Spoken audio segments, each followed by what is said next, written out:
எழுதிய நற்செய்தியிலிருந்து வாசகம். அதிகாரம் 16, இறை வசனங்கள் 15 தொடக்கம் 20 ஈறாக. இயேசு அவர்களை நோக்கி, உலகெங்கும் சென்று படைப்பிற்கெல்லாம் நற்செய்தியை பறைசாற்றுங்கள். நம்பிக்கை கொண்டு திருமுழுக்கு பெறுவோர் மீட்பு பெறுவர். நம்பிக்கையற்றவரோ தண்டனை தீர்ப்பு பெறுவர்.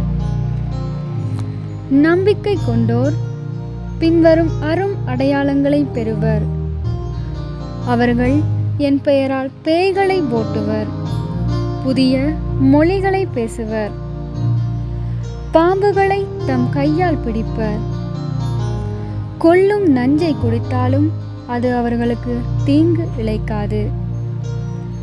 அவர்கள் உடல் நலமற்றோர் மீது கைகளை வைக்க அவர்கள் குணமடைவர் என்று கூறினார்.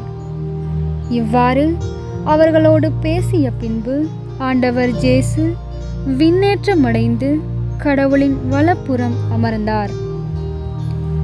அவர்கள் புறப்பட்டுச் சென்று எங்கும் நற்செய்தியை பறைசாற்றினர். ஆண்டவரும் உடனிருந்து செயல்பட்டு நிகழ்ந்த அரும் அடையாளங்களால் அவர்களுடைய வார்த்தையை உறுதிப்படுத்தினார். இது வாழ்வு தரும் இயேசு கிறிஸ்துவின் நற்செய்தி. கிறிஸ்துவே உமக்கு புகழ்.